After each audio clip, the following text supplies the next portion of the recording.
selamat pagi. Jumpa lagi dengan saya, Mem Dewi Simbolon, dalam pelajaran korespondensi.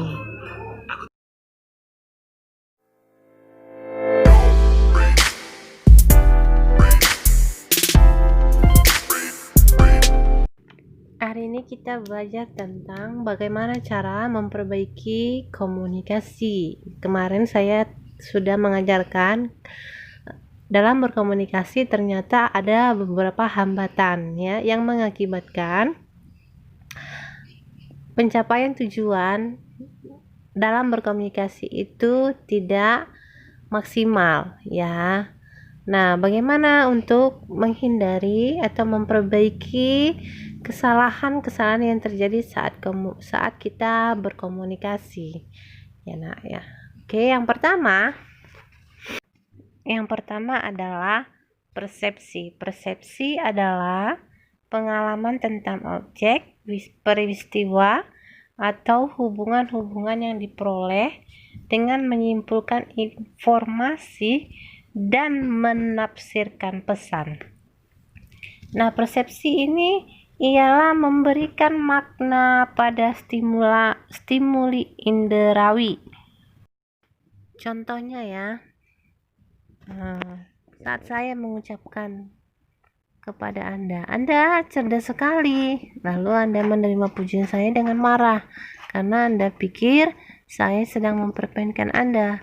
Nah, itu berarti Anda salah mempersepsi pesan saya. Nah, itulah kesalahan persepsi. Nah, maka katanya persepsi komunikator itu harus dapat memperkirakan apakah pesan yang disampaikan itu dapat dipahami komunikan. Nah, jangan sampai salah persepsi seperti contoh saya tadi. Niat saya memuji tapi persepsi Anda berbeda gitu. Akhirnya terjadilah miscommunication ya, kesalahpahaman. Makanya si komunikator pada saat ingin menyampaikan pesan sebaiknya menggunakan bahasa-bahasa yang efektif dan sederhana sehingga yang mendengar itu mudah memahami maksudnya. Jadi menghindari kesalahpahaman itu adalah dengan cara menggunakan bahasa yang efektif dan sederhana ya, jadi tidak terjadi kesalahan persepsi. Nah, yang kedua adalah ketepatan. Nah, ketepatan itu adalah komunikator dalam menyampaikan pesan itu harus mempunyai perkiraan bahwa pesan yang disampaikan itu sesuai dengan pola pikir komunikan atau pola pikir si penerima pesan ya. Anak-anak, anak TK, anak SD, anak kuliahan itu pola pikirnya berbeda-beda. Jadi kita harus bisa menyesuaikan. Kita tidak mungkin berbicara tentang reproduksi kepada anak TK. Dia tidak akan mengerti, tidak akan menangkap. Nah, karena pola pikirnya belum sampai gitu. Yang dia anak TK taunya kan hanya bermain. Ya, hanya bermain, belajar yang ringan-ringan. Kalau kita ajari tentang reproduksi, ya pasti tidak bisa ditangkap, ya kan? Komunikasi tidak akan berhasil. Nah, makanya di sini katanya diperlukan ketepatan. Ketepatan itu kita harus mengerti bahwa pesan yang kita sampaikan itu sesuai dengan pola pikir si penerima pesan. Yang ketiga adalah kredibilitas. Kredibilitas itu adalah adanya rasa saling percaya ya. Jadi komunikator dengan komunikan, kalau tidak ada rasa kepercayaan itu komunikasi juga jarang berhasil ya. Jarang berhasilnya. Seperti halnya kamu dengan temanmu, jika kamu sering dibohongi, pasti kamu malas ya, malas berkomunikasi, malas berhubungan ya kan. Maka katanya harus ada rasa saling percaya. Makanya seorang marketing untuk mempengaruhi konsumennya itu dia harus menciptakan suatu kepercayaan, ya. Misalnya agen asuransi yang dia komunikasikan pertama kali itu adalah rasa kepercayaan kalau asuransi itu penting. Nah, itu contohnya. Ya, karena kalau tidak ada kepercayaan biasanya komunikasi itu tidak akan terjadi secara maksimal. Nah, yang keempat itu adalah pengendalian, ya. Pengendalian itu apa? Pesan yang disampaikan komunikator tentunya akan menimbulkan tanggapan bagi komunikan.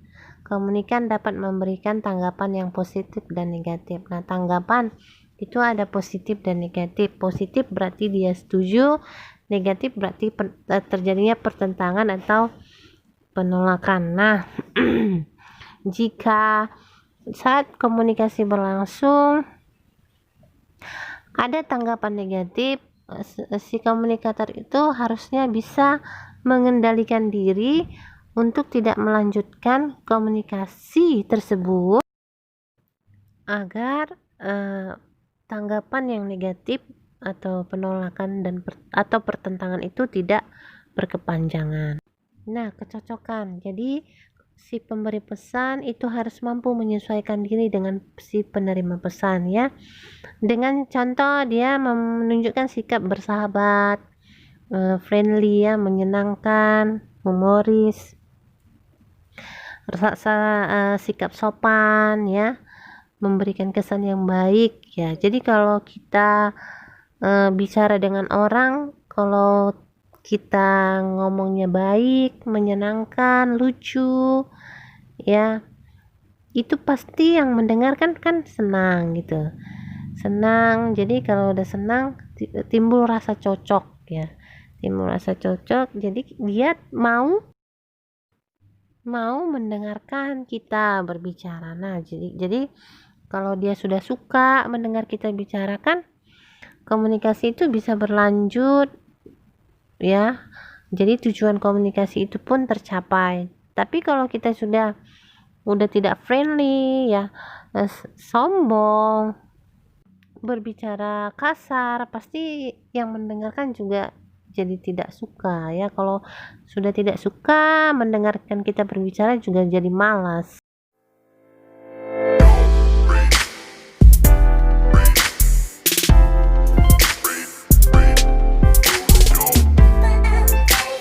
Dapat disimpulkan secara umum bagaimana komunikasi itu bisa berlangsung lancar dan efektif.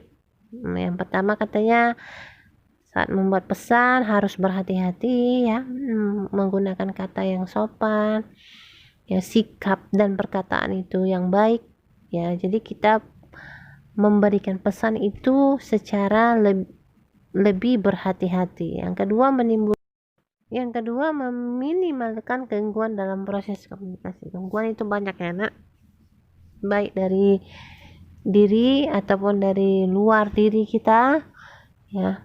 Dan yang ketiga adalah menggunakan sarana komunikasi yang cepat dan tepat, ya. Pilihlah sarana dan komunikasi yang sesuai dan yang kamu butuhkan dengan situasi dan kondisimu, ya. Oke.